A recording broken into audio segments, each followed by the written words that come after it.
The first speaker is Shirin Hirsch, who recently written an article for the ISJ, and he's got a book on the way about Enoch Powell.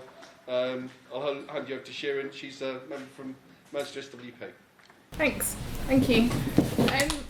So I'm going to talk about the 50th anniversary of the Rivers of Blood speech, and I was in Wolverhampton at the time, and we did quite a lot. Can you hear me? Or yeah, yes. I thought you. Images. And we did quite a lot around the anniversary of the Rivers of Blood speech and challenging the racism. So, 20th of April 1968, Enoch Powell makes a speech which really shapes British politics, and it becomes known as the Rivers of Blood speech. It unleashes a wave of racism in British politics. And these are really dark days in British politics, but it's a history we have to confront. Powell and the speech have become really a cornerstone for the far right. But also in more quiet tones, powerful institutions and individuals have a kind of peculiar attachment to Enoch Powell. And so we have to kind of confront this. It's a living history.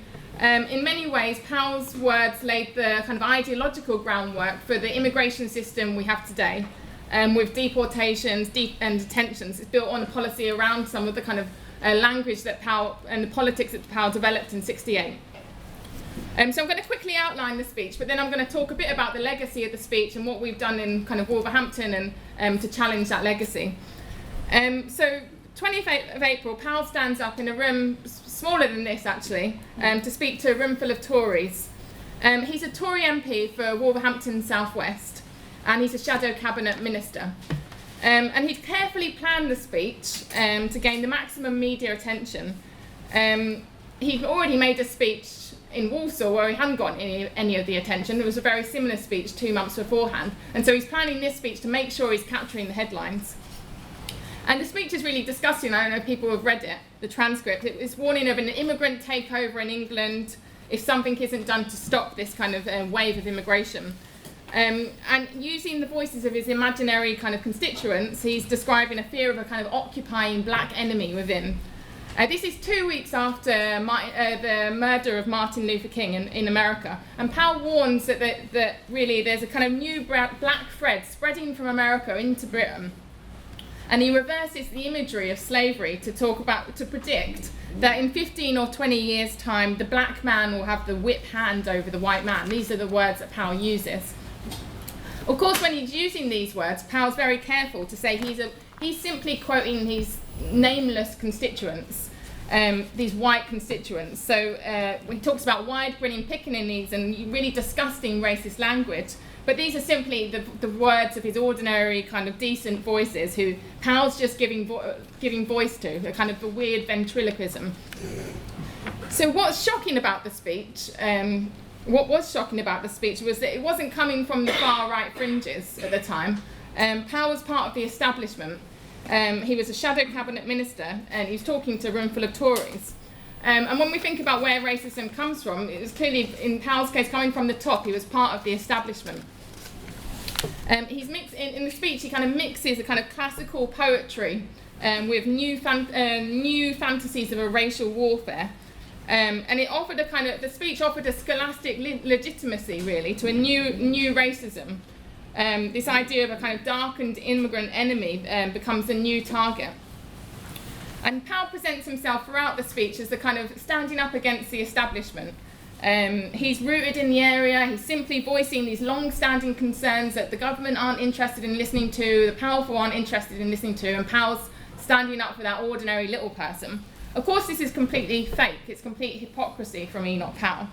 Not only is Powell part of the establishment, but he's also had no interest up till '68 really in attacking immigration. In fact, he's actively supports immigration coming to Britain. And why do we get this shift? So Powell had been had a deep attachment to empire in his early life. He'd fought in the Second World War. He'd been promoted to brigadier. He hadn't fought. He'd never had any kind of physical fighting, but he was promoted to brigadier, and he was in India. And his real ambition when the Second World War ends is to become viceroy of India. He's kind of got this love affair with empire, and so he's watching the sort of gradual dismantling of the empire, and he thinks, how am I going to protect empire? I'm going to go into politics as a way of protecting empire. And so that's what he does. He stands as candidate and he wins in Wolverhampton South West. And he doesn't hide this kind of love of empire. In the 1951 election, he does kind of leaflets to constituents of why people should vote for Enoch Powell. And on the leaflet it says, "I believe in the British Empire. Without the empire, Britain would be like a head without a body." So this is election material going out to Wolverhampton people. There's nothing about fixing bins or kind of ordinary people's concerns. It's all about the empire and supporting the empire. And in all of his speeches in Parliament in the 50s, it's the kind of international concerns of we have to protect empire. And anti-immigration politics is nowhere to be seen within this. In fact, I interviewed people in Wolverhampton who'd actually talk about Powell lobbying for them to move over to Britain. People from India who showed me their papers of letters from Enoch Powell where he'd lobbied to make sure that they were able to come and live in Britain, gain access. And as health minister, Enoch Powell recruited nurses from the Caribbean to come and work in Britain. And this is a kind of a strategy of British capitalism in the 50s. It's reliant on black labour from the empire. And Powell's main focus in this period is protecting that system. Underpinning the concept of empire is a concept of British subjects, and to reject the rights of Commonwealth citizens and their rights to migrate to Britain would have meant rejecting the rules of empire. So Powell's actively kind of being part of this kind of encouraging, recruiting immigrants in this period. But by the early 1960s, Powell really sees himself as a new leader of the Tory party. And he starts to develop a new policy, a kind of an attack on the kind of Keynesian politics of the kind of previous administrations of the Tory party. And Powellism really starts to be dubbed as a kind of attack on state ownership, price fixing, taxes on big businesses. So it's a kind of early neoliberalism that Powell's developing, and he sees himself as a great thinker, an ideological thinker within the party.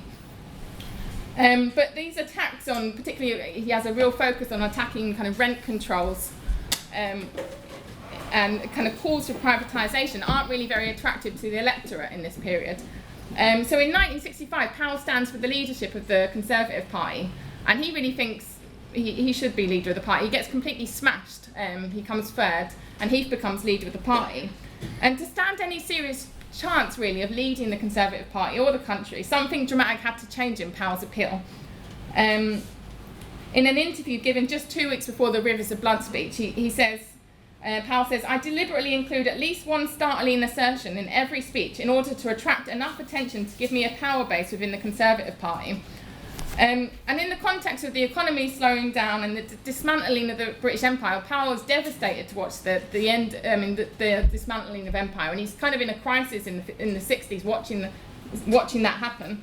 And then the first attacks on Commonwealth migrants begin to appear with the state kind of the government bringing in successive immigration acts, which begin to halt the flow of black migration to Britain, while white migrants are still permitted through the patriality clause. So Powell makes a rapid turn, really, in his politics. Having watched the racist Smethwick election and seen that there's a kind of electoral base there, he makes a rapid turn towards a very kind of public anti-immigration politics. He's always been a racist, but now he needs a kind of new target, and it becomes the kind of the black immigrant within the country, rather than the protecting those abroad, the uncivilized people abroad. So he's bringing that racism back home as a way of ideologically framing the end of the post-war boom. It's a kind of sort of mix and match politics between a kind of early neoliberal politics of kind of the free market, along with the kind of ideas of race and the nation and protecting the nation. But it's also really an opportunistic electoral shift, kind of sensing an opening in British politics, an attempt to seize the leadership of the Tory party in '68. So he makes a speech, and the response is immediate. It becomes headline news, and the following day he's sacked from the shadow cabinet because it's an attempt to seize leadership of the party. But support continues, and what's most shocking is 2 days after the speech, you see 1,000 London dockers stopping work and marching to the House of Commons in support of this Tory MP, in support of Powell. This is really a kind of a bleak moment in the British Labour movement, because this is an organised section of the Labour movement who are walking out, striking really in support of Powell. But the dockers have recently lost a all-out 6-week strike, and there's real demoralisation within the dockers movement as they march in support of this Tory MP. But the trade union movement are quite quiet, embarrassingly quiet about this response. The TUC meets after Enoch Powell makes the speech, and their policy is that they're keeping clear of the Powell question. But the significance of the speech is really noted by the quite newly formed National Front. They say, responding to the speech, they say that their electoral prospects have grown enormously since the speech. They say, of course, we have been saying for donkey's years what Powell has at last belatedly come out with, but he has given it an air of respectability. We expect to do better in the elections as a result. And this is a fascist organisation openly realising this kind of opening for them in British politics. So Powell's words have a real impact across the country on black and Asian people that he targeted. There's a big spike in racist attacks in his constituency in Wolverhampton, with kind of racist attacks, these kind of freelance implementers of Powell's words. And hopefully Patrick can talk a bit more about growing up in the area and the kind of experiences there. But Powell's eventually left isolated within the Conservative Party when Heath wins the election in 1970. And he eventually has to leave for a seat in Northern Ireland with the Ulster Unionists. But that doesn't stop Powell's influence, and the National Front grow out of the respectability of racism that Powell's created, with kind of no-go areas and a real racist, with the racist attacks that the National Front kind of grow out of Powell's words with. And it would take a mass movement of kind of Rock Against Racism, the Anti-Nazi League, to push back that racism that has been kind of mainstreamed by Enoch Powell. So this year isn't just the 50th anniversary of Enoch Powell's speech, it's also the 25th anniversary of the murder of Stephen Lawrence. And I know people saw the BBC documentary, which I thought was a really powerful documentary on Stephen Lawrence and the institutional racism of the police. But it also showed secret footage of the racist murderers, where they're being filmed, where they openly talk about kind of praise Enoch Powell and what a great man he was. So Powell's words gave these killers confidence and a veneer of legitimacy. Despite this obsession the far right have with Enoch Powell, when Powell died in 1998, there was a public mourning from the British establishment, really. Tony Blair led the tributes of Enoch Powell, along with Powell's great friend, Margaret Thatcher. But after a time when it seemed people had moved on from Powell, that his memory was maybe a bit too distasteful, powerful voices again began to rehabilitate Enoch Powell, with a new anti-immigration regime developing, that New Labour kind of developed. People like Trevor Phillips and David Goodhart, who were pushing this kind of stricter immigration regime, did so kind of in dialogue with Enoch Powell. So Trevor Phillips goes to the place that Enoch Powell's made a speech in Birmingham in the hotel and makes a kind of disgusting anti-immigrant speech 40 years after Powell makes his Rivers of Blood speech. So it's interesting that kind of anti-immigrant politics that's developed by New Labour is always done in dialogue with that kind of memory of Enoch Powell.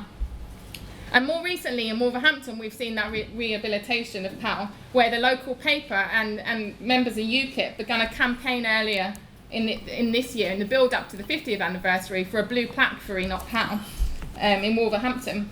The paper's argument was, isn't he an intriguing figure? He's part of our heritage. We can't ignore he might bring kind of tourism kind of thing. The Black Country Stand Up to Racism did a really good kind of campaign where we said we didn't want to kind of celebrate a plaque was celebrating the racism. And actually, if we had to have a plaque, why not have one to the anti-racists who stood up to Powell and made the city the multicultural city that it is today. We said that the history wasn't a closed history, but a living history, and that the far right would kind of love a plaque for Enoch Powell. So there was a great campaign with all of the local MPs opposing the plaque, the Bishop of Wolverhampton, trade unionists, academics, all kind of opposing the idea. And the idea has now gone quiet, although maybe people from Wolverhampton can talk a bit more about some of those things. And there was a brilliant kind of protest which Black Country Stand Up to Racism organised against this kind of rehabilitation of Enoch Powell. But Wolverhampton's changed quite a lot since Powell made his speech. His Enoch Powell's speech is now represented by Eleanor Smith, the first Afro-Caribbean Member of Parliament for the Midlands. And so in many ways things have changed.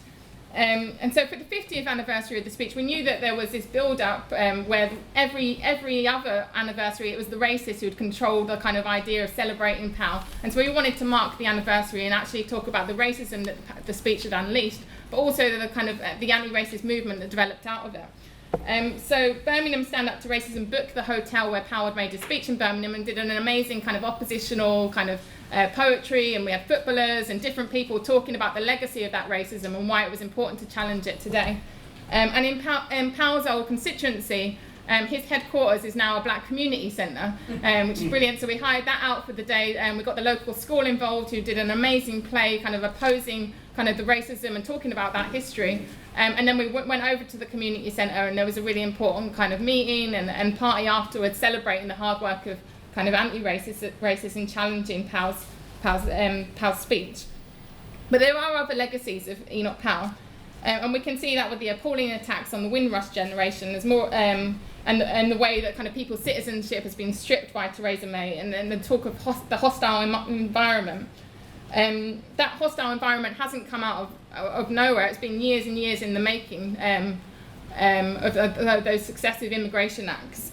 The speech really provided a language through which immigration controls became the norm and marked a new form of racism coming out of a period of kind of decolonisation. Those kind of magical connections between race and immigration that weren't always spoken about openly, but those kind of coded connections that Powell expressed, that those with a different culture must be stopped from coming into Britain, were strengthened and tightened by the mainstreaming of immigration controls, to where you think about the Immigration Act of 2014, only a handful of Labour MPs stood up to these new and deepened restrictions, which would set the scene for the Windrush scandal. So a rehabilitation of Powell has come not just from the far right, but from the kind of liberals and the kind of centre who have kind of encouraged that kind of confidence of the far right.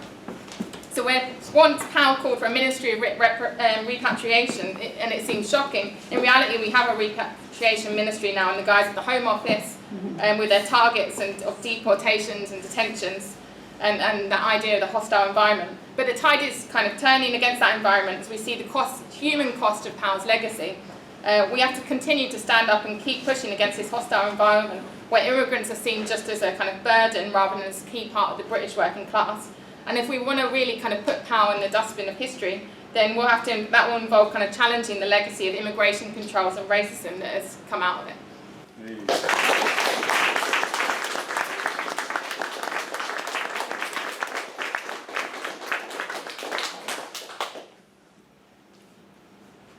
Right, thank you for that. Our next speaker is Patrick Vernon. He's a social commentator, activist, and he's going to talk about his experience. Patrick. Cheers. Good evening, everyone. I can't hear you. Everyone's just checking if you're... Yeah. I know it's been a long day for some of you. I was actually in Nottingham today. I was on a Windrush march, and there was about 200 of us marching in Nottingham City Centre. And I was just sharing this with Shirin just a while ago. The march was fantastic, and we're talking about the scandal, what's happening, what the scandal, what's happening, what's not happened by the commitments made by the... No. Can you hear me? It's been doing it all day. Is that better? Yeah. Okay, great.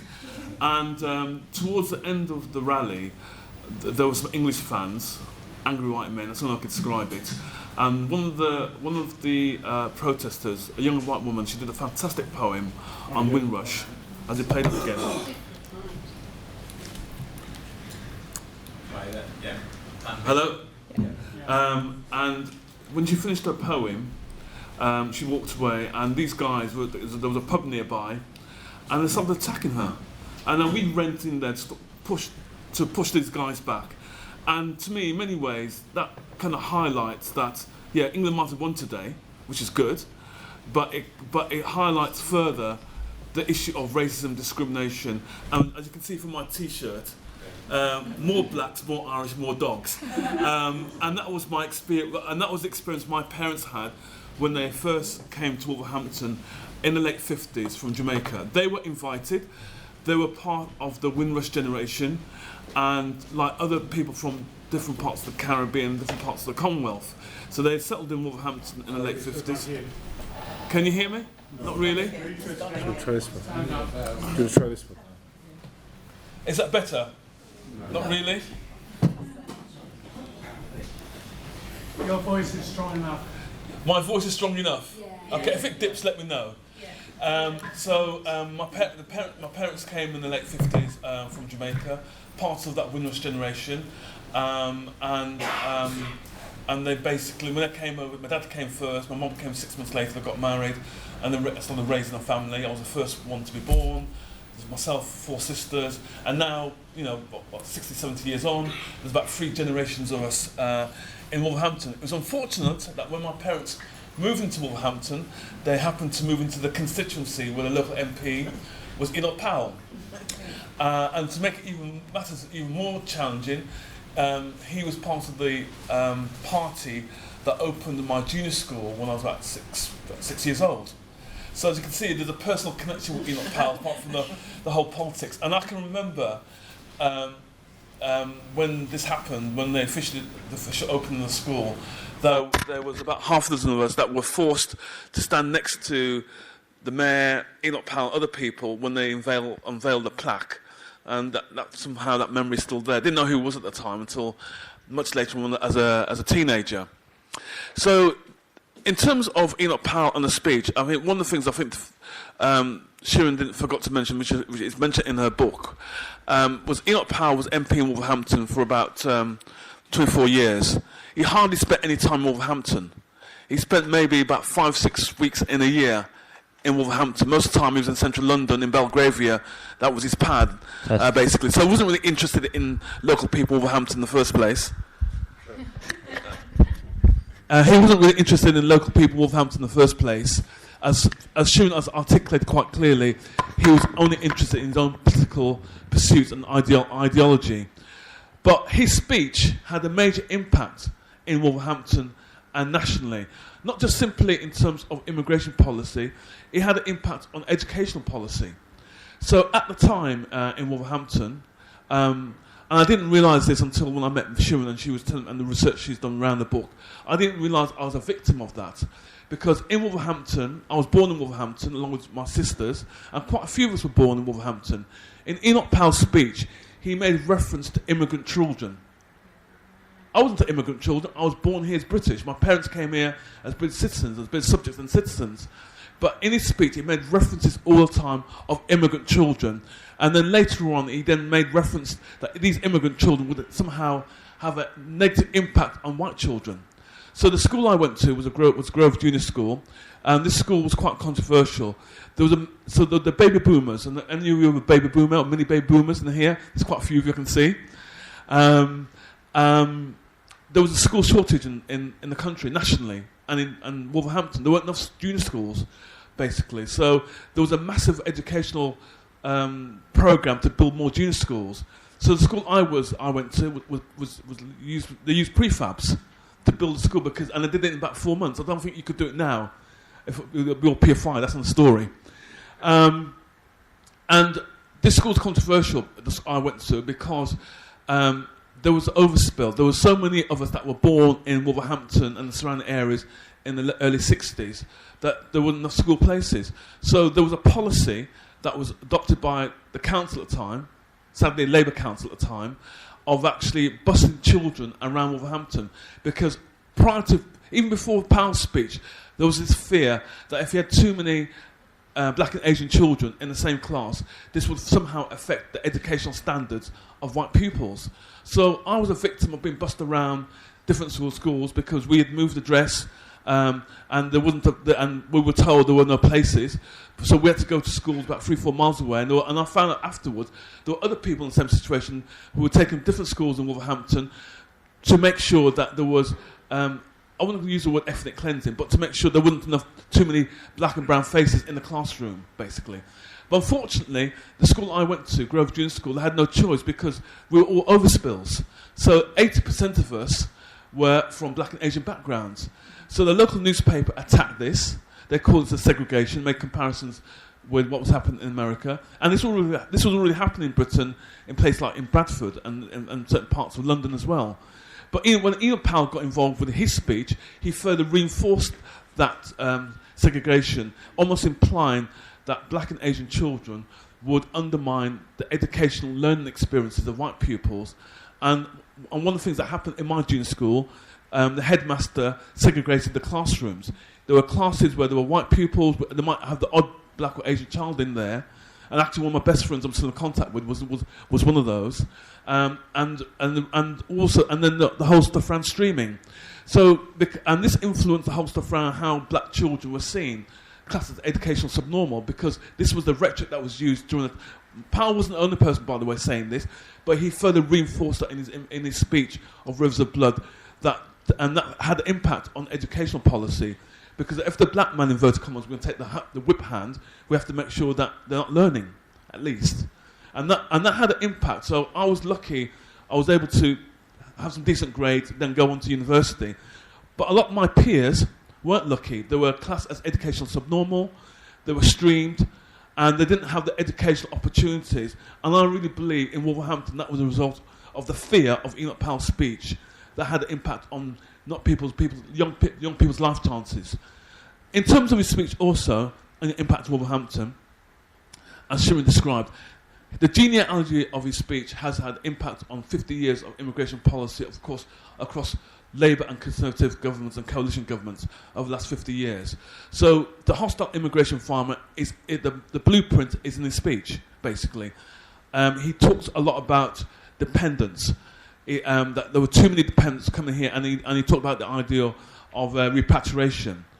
50 years forward, we've got the Windrush generation scandal, which I have been heavily involved in that campaign. I did the petition on the government website that led to 180,000 people sign the petition. And then plus I've been involved in the whole campaign that there should be more recognition of the Windrush generation, and the government has now created the idea of a Windrush Day. But in Enoch Powell's speech, he talks about dependence being, I think he used the expression that we were mad as a country to have all these dependents. 50 years on, those dependents were the victims or the children of the Windrush generation. So Paulette Wilson came to Wolverhampton as a 10-year-old, and she lived in Wolverhampton, spent some time in London, but she worked. At one stage, one of her jobs was a cook in the House of Commons, believe it or not, cooking for MPs and peers and the like. And then she got a letter, one of these red letters from the Home Office to say that you've been an overstayer for the last 50 years. Despite the fact that she'd been here, she came as a 10-year-old, basically. And she had 2 spells in Yarwood Detention Centre. On one occasion, the virtue had a plane ticket to literally deport to Jamaica. She hadn't been to Jamaica since she was a 10-year-old. And in many ways, Enoch Powell's speech was talking about her and all the other people that were, which Amelia Gentleman's in her articles in the Guardian, I think she did about 50, 60 profiles of individuals affected by the scandal. All those people, the children of the Windrush generation, some of them in the early 60s, were the ones that Enoch Powell was talking about when they were minors. So so we have to bear in mind that this policy of the speech of Enoch Powell has had major implications over the last several decades. And then how I got involved in the campaign was because I got to know one of the victims of the scandal. His name was Iwaldo Romeo, and he came over to Britain as a 4-year-old. Again, and one of these people classed by Enoch Powell as a dependent that shouldn't be here in Britain in the first place. And that led to me doing the petition and working with a whole range of other stakeholders as well. I think the other thing is actually the petition, the speech of Enoch Powell had an increase in hate crime in Wolverhampton, and people don't seem to forget that. So when the BBC, and I'm really glad that Shirin said I don't want to be involved in that BBC programme, but the BBC they wanted to do a reenactment of Enoch Powell's speech, and they justified this on the grounds of sound journalism. My foot. And it was at the time, at the height of the Windrush scandal. And it'd be equivalent of the BBC doing a reenactment of Oswald Mosley's speech attacking the Jewish community. Would that happen? Was at the same time a lot of stuff around anti-Semitism. So I think that the BBC were completely wrong in doing that. I'm not saying they shouldn't have done it. It was just completely insensitive the time of that when people were suffering, not knowing what was happening. At the time, the government was still in denial of the whole situation. They kept on saying, just the odd paperwork and maladministration. This was a class action affecting 50 to 100,000 people, basically. But again, with Enoch Powell, this kind of love affair with Enoch Powell has seemed to think, well, Enoch Powell was a good guy, people was misunderstood. No, his speech in Wolverhampton led to a massive increase in hate crime and fear, and that fueled the permission for the National Front. And as a child, as a teenager, the National Front used to march quite regularly in Wolverhampton, in Dudley. At one stage, the National Front had its headquarters in the West Midlands. So they had the permission to have these marches walking through multicultural neighbourhoods and attacking people. And there were instances in Wolverhampton of renegade National Front people driving around in their cars using air rifles and shooting at black and Asian people. And that was happening in the 80s, basically. And the police didn't help matters as well, because they took a blind eye to this. They never at once took seriously hate crime against black and Asian people in Wolverhampton or in the Midlands at the time, which has led to further distrust with the police as well. So in terms of this Enoch Powell and his speech, it's had a negative impact, despite all the image or perception that people have given that it was a fantastic speech of oratory. That oratory has caused a lot of harm to a lot of my peers who didn't fulfil their potential at school because they were segregated and treated as educational subnormal. It's had an impact 50 years on in terms of the hostile immigration environment, and more importantly, in Wolverhampton itself, it's caused. Even though we're now a city, and we've been a city for the last several years, and I live in London, by the way, and I regularly go up to Wolverhampton quite regularly, because I've still got families there, friends there. I'm involved in a number of community organisations. The centre that Shirin mentioned, the Heritage Centre, that was the headquarters, that was the Conservative constituency office, that was bought by the community, by the black community in Wolverhampton about 4 years ago, and we have regular events in there. So it seemed to be how history is full circle, and rumour has it that Enoch Powell drafted his speech in the constituency office, his Rivers of Blood speech, and now we've taken it over. So to me, that's fantastic. That's how history should be, in many ways. But also in that context of Enoch Powell and Wolverhampton, it's taken a long time for Wolverhampton to because the ghost of Enoch Powell's there. So a few years ago, there's been a launch in Wolverhampton and the Black Country. Actually, is anyone from the Black Country, West Midlands? Okay, there's quite a few. They launched the idea of a Black Country Day, celebrating the industrial heritage of the West Midlands, the Black Country, in terms of iron making, steel, glass, canals, pork scratchings, which I love, by the way, and etc. And there's nothing wrong with that. Industrial heritage is important. It's part of working class history. But the flip side of that, they use a logo to represent the history of the Black Country. And I raised objections to that because they used a chain motif, and the chain in the Black Country had the monopoly during the height of the slave trade of making shackles, manacles, fetters on the ships of the slave ships that was doing the transatlantic slave trade in Africa, on plantations in South America and the Caribbean and North America. All of these were made in the Black Country. So I said, why, if you're talking about working class history, what about our history, the experience of enslavement? And I got hate mail. I was trolled on Twitter. The local newspaper, Express Star, which, by the way, we haven't really talked about, who have played a key role in rebranding Enoch Powell as a good guy, did a hate campaign against me. And the reason why I've raised this issue is that part of the legacy of Enoch Powell is we don't talk about race, we don't talk about discrimination, we don't talk about the history of colonisation, of empire. And because everyone thinks that Enoch Powell's speech and the way he's communicated, that he's right, that means that when you raise objections about who he is and the wider issues of history, particularly in a place like the Black Country, which unlike other parts, it's different. At least with Liverpool, they've recognised its history. Bristol's recognised history. London has recognised history of enslavement and empire. But unfortunately, the Black Country has never done that.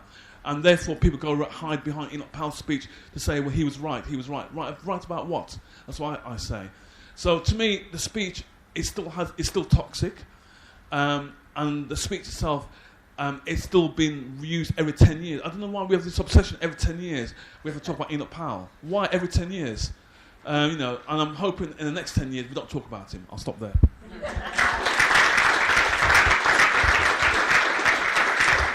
I too was born here. My parents came here in the 1950s. When Enoch Powell made his speech, I was at secondary school, and I remember the kids picked me up from my feet and were about to throw me into a big Paladin bin. And that's what happened to me in secondary school. But Enoch Powell's baton was then passed on to Thatcher. Because in 1974, Thatcher said, they're coming here swamping our culture. That exponentially increased the popularity of the Nazis. I always remember when I was at home, I was afraid to go out because there were gangs of skinheads roaming the streets. I was nearly attacked twice by gangs of skinheads, and it was pretty scary. The Nazis had beaten the Liberals into second place, and the Tories were using racism in order to cover up the economic crisis at the time. But when I was 17, I wrote my first anti-fascist leaflet, and I wasn't even a member of the party, and I sent my anti-fascist leaflet around. And then, from a very scared boy, I heard about Lewisham 1, and I went to Lewisham 1, which was the founding demonstration of the Anti-Nazi League. And when I joined, and from that, the Anti-Nazi League was created. And the solidarity, the movement, everything, Rock Against Racism, really put the death knell into the racists. So the story is that the Tories will use racism. From Enoch Powell, the baton was passed on to Thatcher, but anti-fascists were able to mobilise and defeat the Nazis and their bloody racism.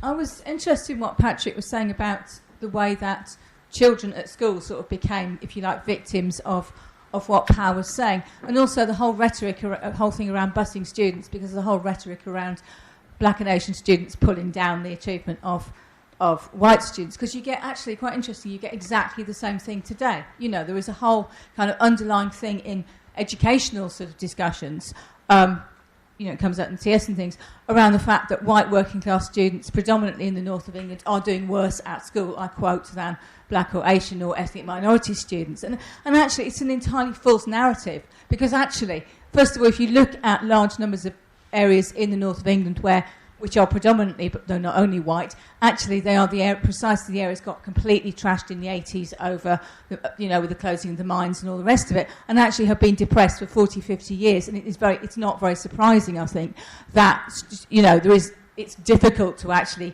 take education seriously, or the idea of a job to go to seriously. But also, actually, if you look more closely at everything that is said about educational underachievement, actually, the children who are suffering are working class students, black and white, and I think that's really important that we don't actually fall into this narrative of saying, one group can be set up against the other, because the simple fact of the matter is, actually, if you look at educational funding, every single child in this country is suffering very badly from it because of the sort of segregation and because of the way that the education system is being organised. You've had a resurgence of, extremely rigid setting and streaming, and, you can be absolutely sure which students are going to end up in the bottom sets and actually be, educationally underachieving because their capacity to learn and develop is just being totally underestimated by a very dehumanising system. So I do think that actually the fight around education is actually very key to sort of, combating some of those myths around educational underachievement. And I'll just finish on this, but I think if you look back to the 60s, I was at school in Sutton Coldfield near Birmingham, very, very white area. I do remember the first time I ever had a black teacher came into the school.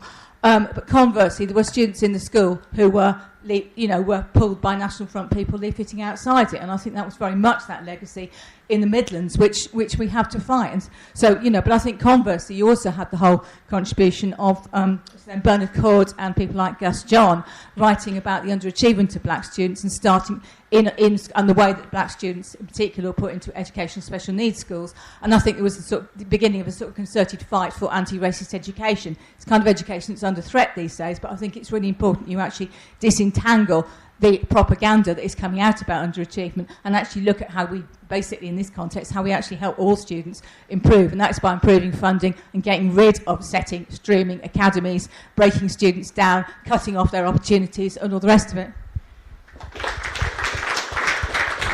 Comment down, followed by comment down.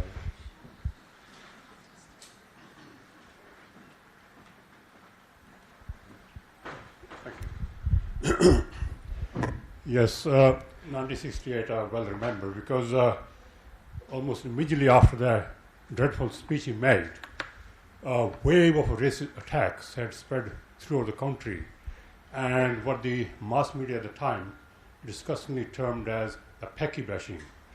And almost daily you read in the front page of the Daily Mail, other sort of rubbish, that so many peckies are bashed in such place. And at the time I was living in Gravesend in Kent, and I was a student at a college, local college. And so some of us Asian students and some other youth in Gravesend, we all got together because there were some number of race attacks taking place in Gravesend. And we formed the very first Asian youth organization in the country called the Indian Youth Federation of Gravesend, and I was the elected president of that. And so we started organizing a community against racist attacks, and so to start a pushback. But it was become like a sort of for the racists a code word. Every time they'll say, if they want to sort of say something racist, they'll say, "Oh, Enoch Powell was right," and that was sort of Then later on, up to in fact very recently, in offices, when Aborigines have some argument, someone they'll say, "Oh, Enoch Powell was right," because that's the way they say they are racist and agree with the racism. But after that, also I think people don't remember that immediately after his speech, even the thousands of dockers marched in London, supporting Enoch Powell. And although later on, when there were docker strikes and they were supported by the mass movement, then they sort of changed their minds. But at the time, it looked like very, very frightening situation developing, because he seemed to have so much support around the country. But it was later on when the National Front became very active, and I was involved in the Anti-Nazi League as well, that we started to organize, and Anti-Nazi League was I'm sure many people remember, as one of the biggest mass movements of the last century, and we managed to push back the racism at the time. Thank you.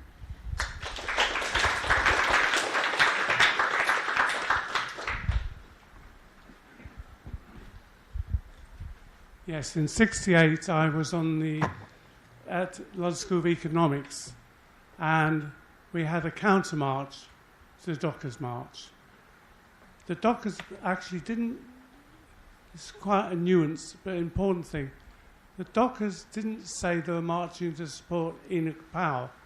They said they were marching for his right to speak. It's quite an important difference, because if you're trying to convince a group of people marching, it's easier to say, well, you may not fully agree with him, but he's got the right to speak. And that was put there. We had our counter march, and we quite stroppy, and I think we got quite abusive. And the dockers before containerisation, lifting off huge weights of ships, were extremely muscular, really super fit. So they went for us. And it's the only time in my life I've been pleased to have the cops, because the cops delayed them for 1 minute, which enabled us to avoid a real fucking hiding. So that's important. I also, you always have to put it down, because there were Nazis in the docks, and that's how I organised. But a couple of years later, the Communist Party members and some what became IS supporters changed the situation round on the docks. So that's important. You can lose it, but you can gain it back. But I also think it's important to say about the Anti-Nazi League, because you've got this free framing. Oh well, the racists marched, and then we formed the Anti-Nazi League, and then formed Rock and Racism, and it was all hunky-dory. But you have to remember, because I was active in Camden at the time, and I was trying to find out about this rumour about some anti-Nazi organisation.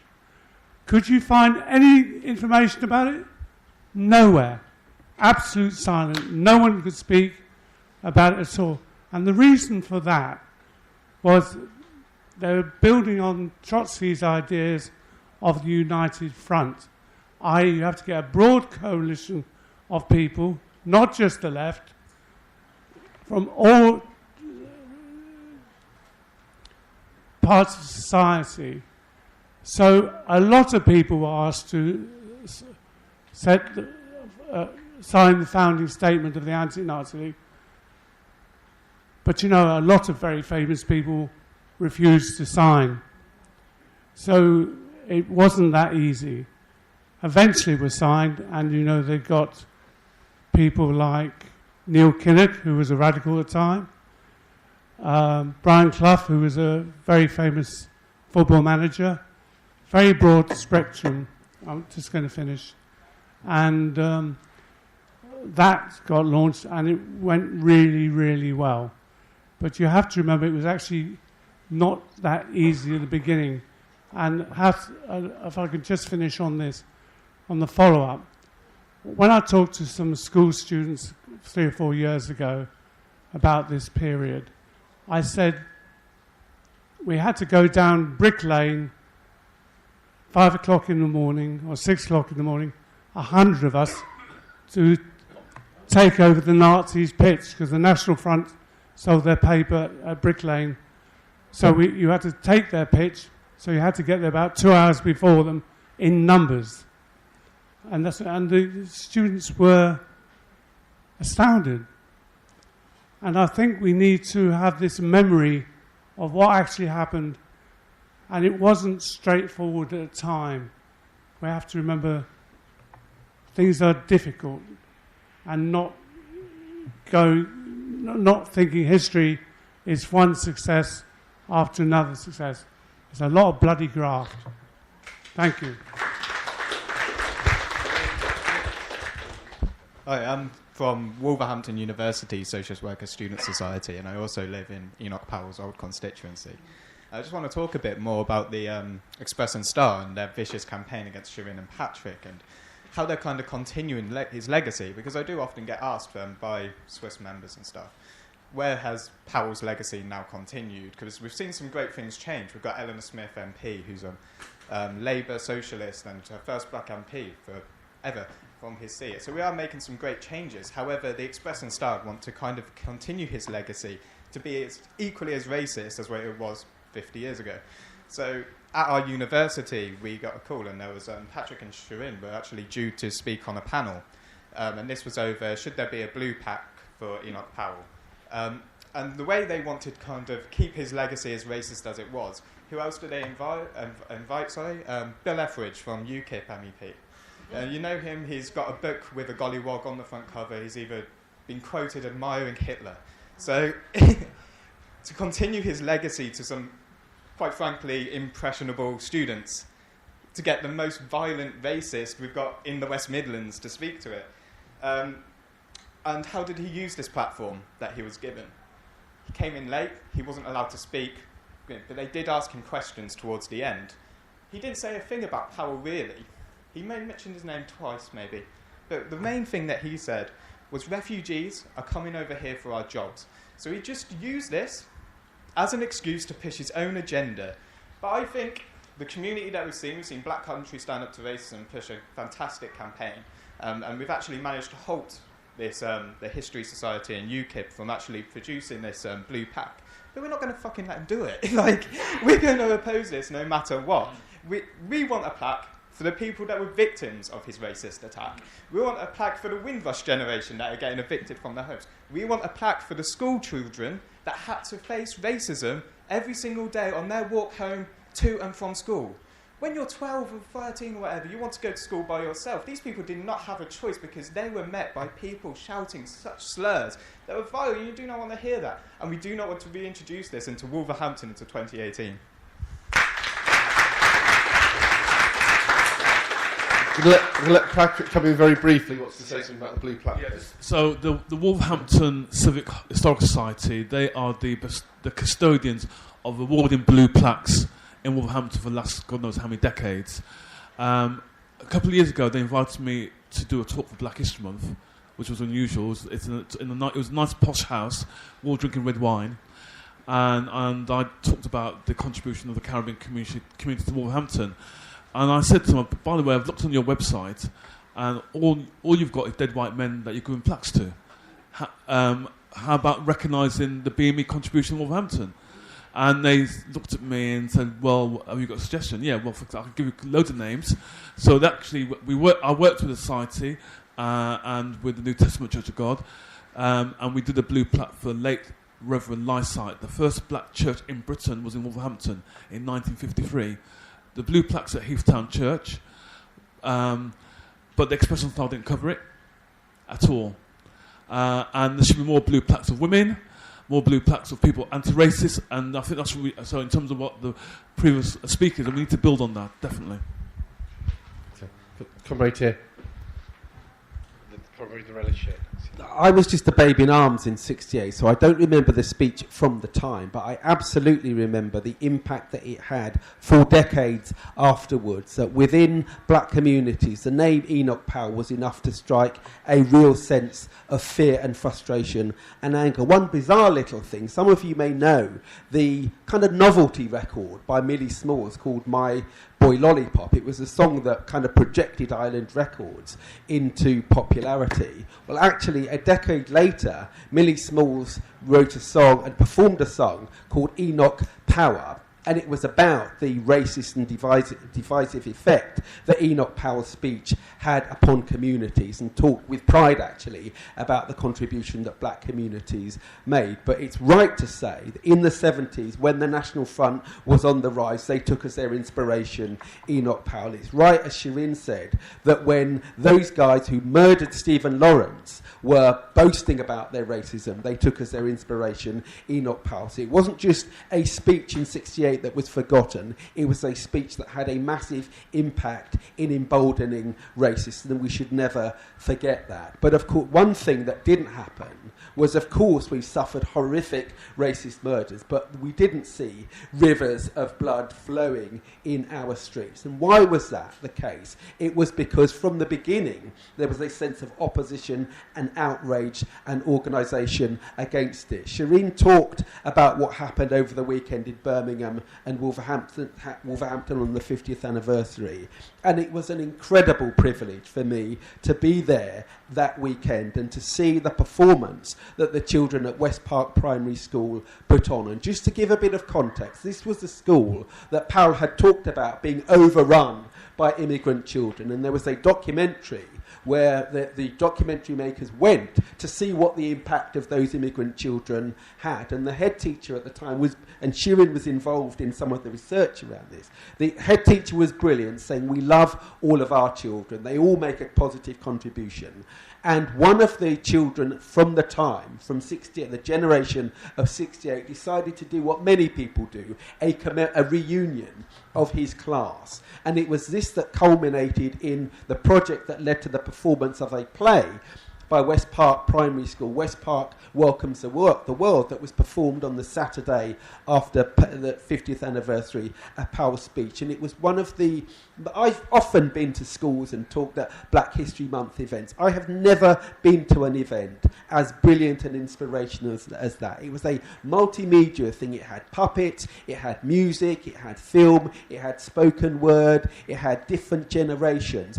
And it wasn't just a celebration of multiculturalism. It was a determined anti-racist, anti-Powell production. It was an incredible production. And it came about because, you know, as I say, one of those people brought back together his community, talked to the school, talked to people like Shirin. I don't know whether they talked to Patrick as well, but it was all part of that opposition that was built. People have talked about how the campaigns, the anti-racist campaigns, that the likes of Rock Against Racism and the Anti-Nazi League and others, the Asian youth movements and so on, were involved in the 70s and 90s and in the 2000s to drive back the racists and the Nazis and so on. That organisation that is fantastically important. It was the case, we have to be honest and frank about this, that the dockers and the meatpackers who marched in '68 didn't simply... Some of them may have marched because they were defending Powell's right to speech. Some of them marched because they believed, in their words, that Enoch was right. That was the word. Those were the words they used. They believed that he was right. They supported him. They agreed with that policy. I am proud to say one of the people who is not just a comrade but a friend of mine was one of the dockers, Eddie Prevost, who said we are not going to tolerate that, and organised those dockers who said this is an outrage, this is dividing our class, and we're not going to stand for it. So there was active, organised opposition. That was the lesson then. That has to be the lesson now. At a time when we see the likes of Trump acting as in the way in which Powell was the commander-in-chief of racists in the 70s and 60s. Trump, the commander-in-chief of racists internationally around the world today, and people rallying in support of Tommy Robinson as if he was some crusader for freedom of speech. The lessons of 68, the need to organise our side, are the lessons that we need to remember and we need to apply today to ensure that we drive those racists back and ensure that the slogan we say about the horrors of the Holocaust never again are a reality, and that we fight for and create a better society.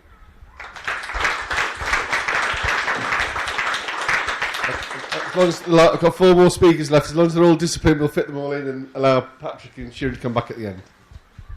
I'm Ken O'Lendo from Walthamstow in East London. I want to start with going back to Enoch Powell and the speech he made, because I think one of the things people see the pictures of the dockers and meat packers marching and think, right, that's what racists look like. But I think there's always been a problem with Enoch Powell because he quoted Greek and was a respectable intellectual sort of a chap, that people think, well, he's not really a racist. And I think that this is a strange contradiction that comes up with the whole thing about the speech, because you both get people saying that was the worst racist speech ever made and it was beyond the pale. You also get people saying, oh, but Enoch, he was really not that bad. And it's surprising some of the people who would defend him on some terms. Like even Tony Benn would say he was respectable. And I think that this is one of the things that is a real problem, is the idea that you have that this isn't really the same sort of racism as people out on the streets, because every example people here have given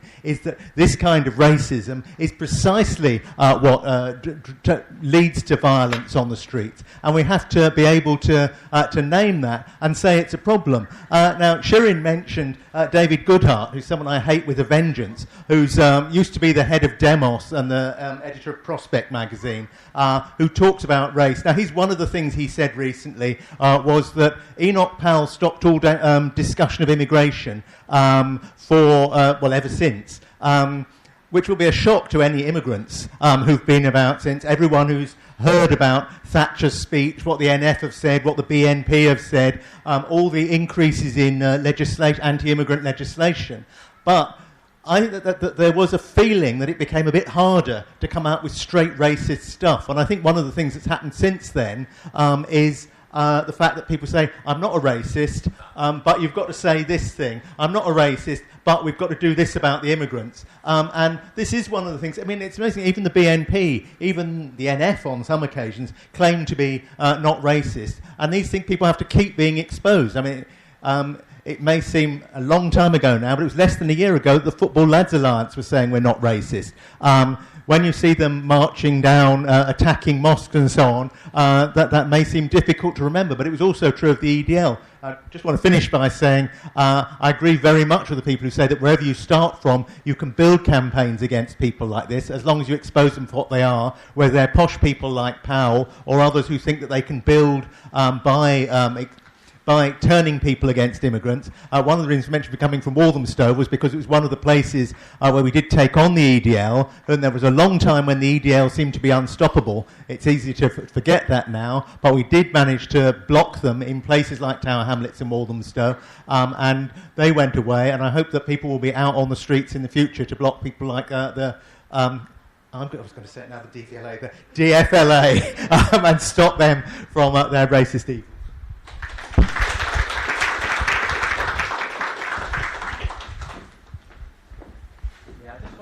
Start by quoting somebody who was indeed influenced by Enoch Powell. So listen to me, man. I think we should vote for Enoch. Powell. Enoch's our man. I think Enoch's right. I think we should send them all back. Stop Britain from becoming a black colony. Get the foreigners out. Get the wogs out. It goes on like this. Does anybody recognise the quote? This is Clapton. This is Clapton 8 years later, drunk in Birmingham. And that, of course, is the speech which triggers the letter to New Music Express, which then in turn gets 300 responses, which then in turn leads to the creation of Rock Against Racism. I think it's important to recognise that we have a tradition of fighting Powellism, of which we should be proud. And though I take the point that's been made that very often it's initially very tough, the fact is that our tradition is a very strong one. I think I'm right in saying that, Shirin can correct me on this, and Patrick too, I think 1,500 people marched in Wolverhampton against Powell after his speech. There was a march, at any rate. Was it not as big as that, perhaps? A year later. It took a year to organise it. The LSE students' marching has been mentioned. There actually was an IS march. I think there were 2 marches against Powell. And I would suggest, by the way, just as aside, that actually one of the reasons why the Dockers came for you, because actually they just hated students. I mean, that was the... One should remember, the world has changed a bit since '68 in that regard. But I think it's also important to remember that there were lots of protests. I was talking to Kate Webb, who was one of the people who was working on temporary holding back in the day, 60s, 70s, yeah. And she described how her mum was teaching in Stockport when Powell made his speech. There was racism immediately in the school. She then comes in the next day and plays Woody Guthrie and Leadbelly. And that's her way of answering, the racism that's around. And I just feel that it's important to recognise that wherever you are, there's always something that you can do. You should never feel, oh my God, this is a hopeless situation. It never is. It's a pathetic excuse to say there's nothing to be done. You can always do something. There's also, and this is just my sort of Manchester chauvinism coming through, there's a wonderful photograph above my desk of 50 students from St John's College in Manchester, Further Education College, who marched with a banner against Powell the day after the speech. And the only reason we know this is because I think it must have been a slow news day, and the Manchester Evening News, which is a revolting newspaper, publishes the photograph. The point I'm making is, here was a place where, I've done a bit of work on this, there was a curious attitude amongst the lecturers who actually went on things like the Vietnam demo, which had taken place just a few weeks earlier, one should remember. This is '68.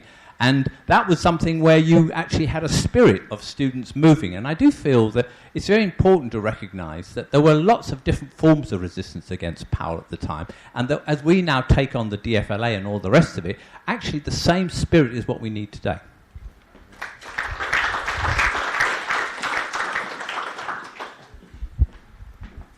I think there's been about 800 deaths in police custody in the last 10 years. And I think when, as Jeremy Corbyn says, we should start doing things a little differently and get the police pass legislation making sure that the police are investigated, they don't investigate themselves, and the police start getting sent to prison. If we're going to do things differently, it's no good missing the wood for the trees, And another thing with legislation is to make racism and whatever, make it part of the national curriculum, and have people, like these people, have people who've been convicted of hate crime on panels, get people who've committed hate crimes working with Roman Sinti groups, charities, Jewish, get people who've been committed hate crime sitting on panels with Holocaust survivors, and things like that. Just make it a part of the national curriculum. Instead of pissing around with saying, we're going to go on a few demos, the legislation will stop it and criminalise it and get the police actively involved, getting the police to say how they're going to actively promote anti-racism. Instead of just messing around, pissing around, we're going to go on demonstrations. There needs to be some radical legislation in this country, and then the racism will go down. Get the police in telling children what's going to happen to them if they racially abuse people like Amin or anybody, disabled people, and let children know, and just inform children that of the consequences of racism. Show not young children, because they'll start crying if you show them pictures of the concentration camps, but older children, and show them what happens, and on and on and on, and get Jeremy Corbyn if he's not thinking of doing it already, and then they, get the police investigated, then, when they beat the shit out of people and there's 800 deaths, get that lowered. If there's a lot you can do with legislation, I can go on and on and on, but, Final two contributions, comrade here, then I've got comrade right at the very back.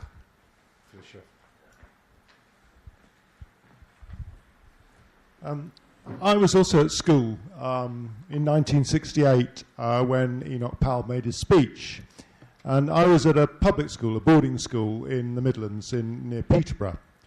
And I'd kind of got used to being called Wog quite often at school because that was my nickname. And the level of racist attacks, the number of fights that I had to get into at school just went up enormously in that year. So it did have an impact, although the seeds of that racism, certainly amongst the kind of sons of Midlands businessmen that were going to my kind of school were there beforehand.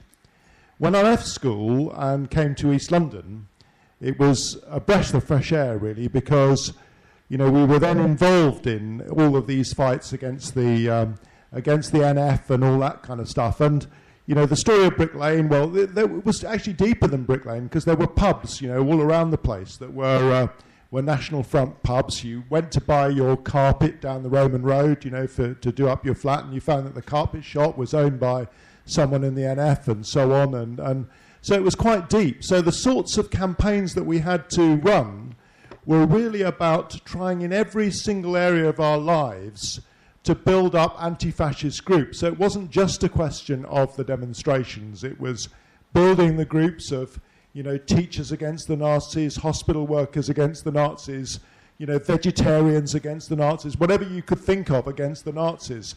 And this was really effective. We managed to get that implantation. But it wasn't just the soft stuff, it was the hard stuff as well. So I remember one night, or one evening, I can't remember which election campaign it was, a group of us, clandestinely broke into a school so that we could be occupying the room that the NF were due to do their election meeting in. And the effect of that was that the police had to call off that election meeting for the NF. And then, the Brick Lane thing has been referred to, but we would, it was Sunday after Sunday we'd be going there. And, we were strong at the more Bangladeshi south end of Brick Lane at Whitechapel, but the Bethnal Green end of Brick Lane, as the comrade there was talking about, was the stronghold of the NF. And I remember the delight, because I was working as a junior doctor, I actually missed the big demonstration in Lewisham. But I made up for it by the fact that I was there on the day that we actually managed to snatch the Union Jack on the big stick that the NF had and burnt it, and that was the week that we finally drove them off the top of Brick Lane, and they never came back. One more anecdote was the to do with the Dockers and the and the Rock Against Racism Carnival in Victoria Park. You see, because those were the days before mobile phones, so we had no idea how many people were going to arrive at the Rock Against Racism concert. The call had gone out, but we really didn't know. And it shows the effect of the party in building up amongst the Dockers, because it was the Dockers that were tasked with defending the stage overnight, because we were worried that the NF would burn it down during the middle of the night. And somehow, because I was a doctor, and doctor nearly sounds the same as Docker, I was recruited into that group to defend the stage, which was a bit scary at night, but they never turned up. And then suddenly we saw this surge of yellow lollipops with the Anti-Nazi League lollipops coming over into Victoria Park. And instead of just a few hundreds, there were thousands upon thousands of us. But running through all this, and Weyman used the word when at the opening rally, running through all these organisations that were Rock Against Racism, the Anti-Nazi League. There was the grit and the pearl of the Socialist Worker, the paper, the party that was organising all of these united fronts. And I think that that's really one of the lessons that I learned about, one of the reasons I joined the International Socialists and the Socialist Workers Party as it became, was because I came to understand that it was the paper that said when the Asians were chucked out of countries, Uganda and so on, they're welcome here. And I think that's the lesson for me, that without a party, you can't build these movements.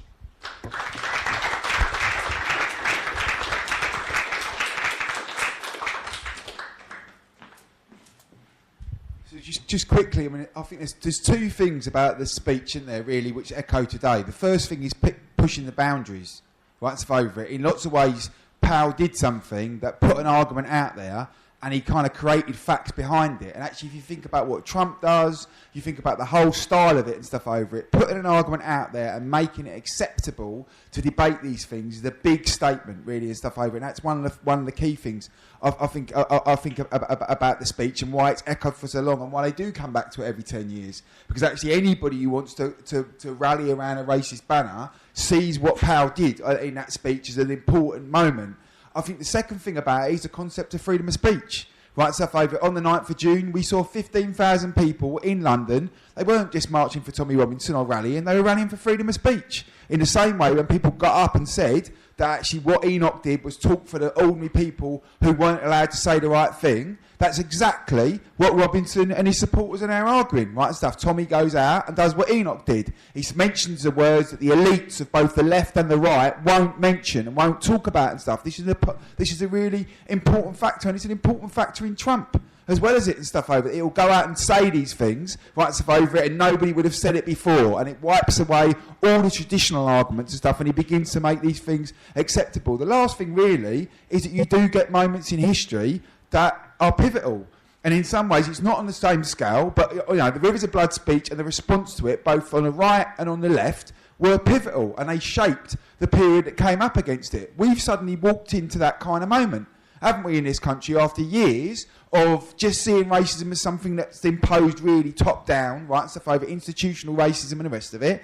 Next Saturday, there will be thousands and thousands of people based around not just the fascist right, but the far right, UKIP and the rest of it, who will go into London for the second time in a month and attempt to make central London a no-go zone for anti-racists and the trade union movement. That's what they're going to attempt to do. And if they're successful in doing that, then we know, when we talked about Waltham Forest and other areas where the EDL were knocked back, we know what will happen. If they hold central London twice, right, so over it, and can get bigger numbers out this time as well, whatever, it will not be long before they are going to Finsbury Park Mosque, or they are going to the East London Mosque. And so we're at a pivotal little moment here, right, so about it. And I believe next Friday there will be tens of thousands of people, if not hundreds of thousands of people, demonstrating against Donald Trump. I think that will be an absolutely fantastic day. There'll be the bloody balloon blowing around, the Donald Trump baby balloon, right, so we'll have a marvellous, marvellous day and reject what Trump stands for. But what will we feel like as a movement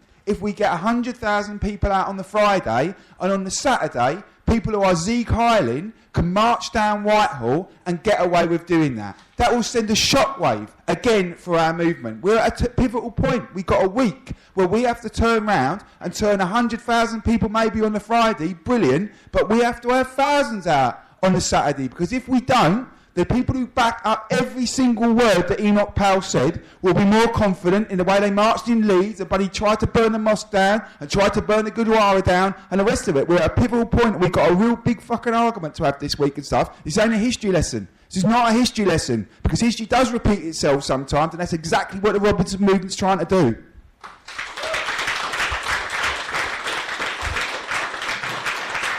I'll let both speakers come back. 5 minutes each, and thanks for an excellent discussion. Patrick.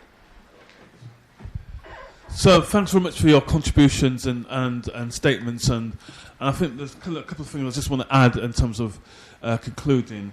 I think as socialists, I think the question is ourselves: how do we campaign against fascism and racism?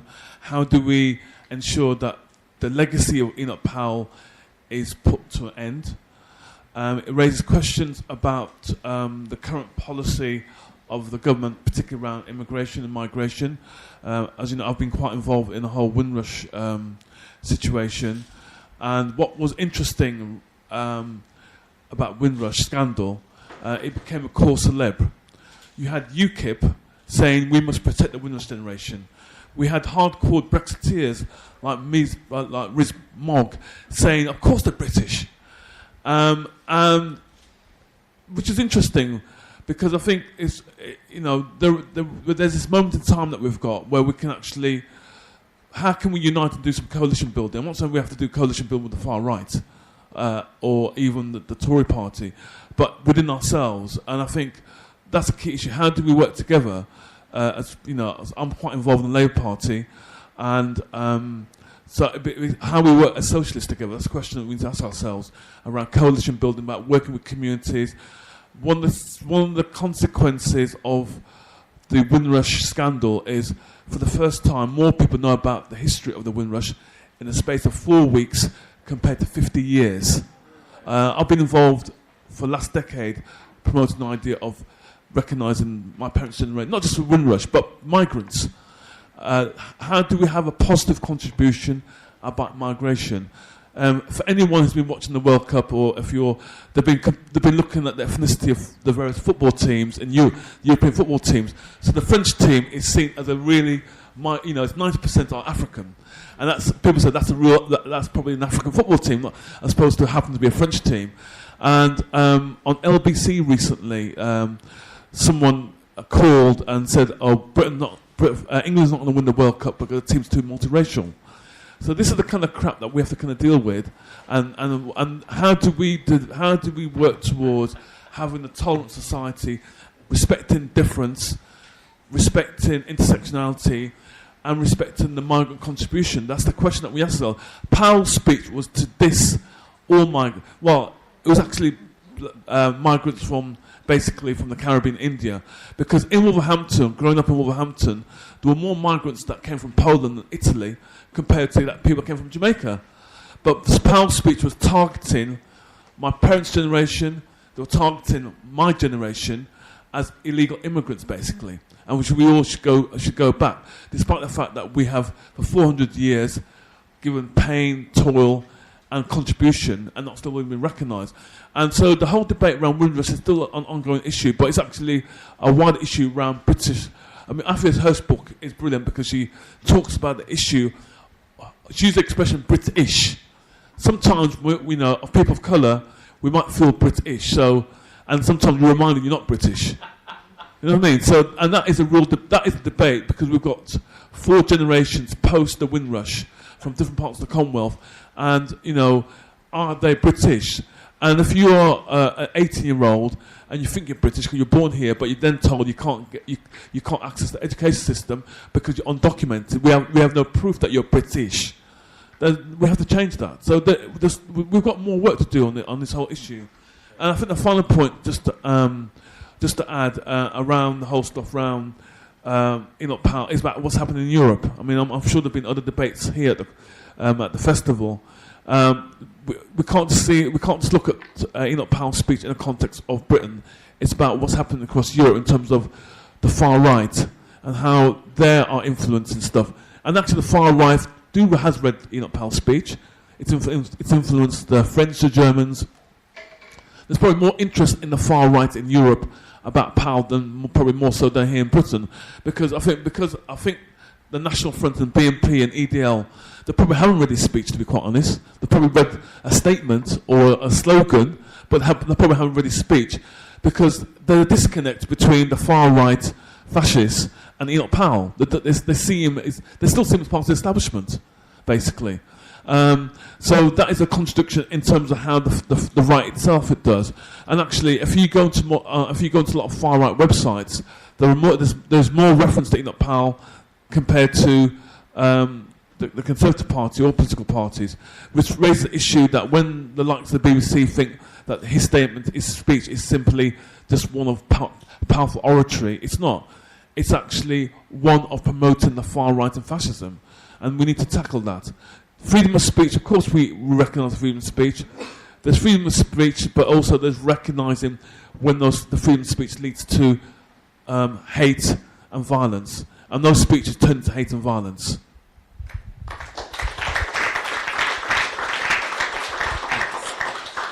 Just to go back talk a bit about the primary school that was amazing in kind of standing up to the legacy of Powell. And when I was invited to come and give a talk to these year 5s and year 6s, and I was a bit nervous about it. And they said, give a talk about Powell and the history of Powell.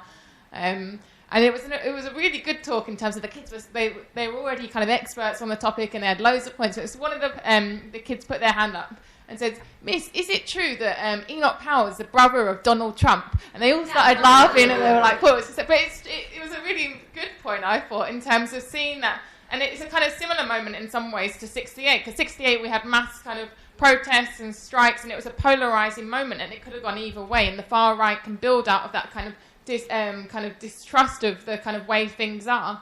And we've got that now with kind of people sick of the way things are being run. And Donald Trump comes out of that he's not the kind of Clinton kind of clan. And you get that in Britain as well with kind of Tommy Robinson standing up to the establishment. And it's a complete myth, a complete lie. They are the establishment just as much as Enoch Powell was. But we have to kind of learn from that history in terms of taking on. I mean, this is a moment where the far right can really, really grow, and we're going to see that we're already seeing that with the Football Lads Alliance. And so I think Patrick's point is really important, that we have to think about working with different groups, the Labour Party, through Stand Up to Racism, kind of taking on the new racists today.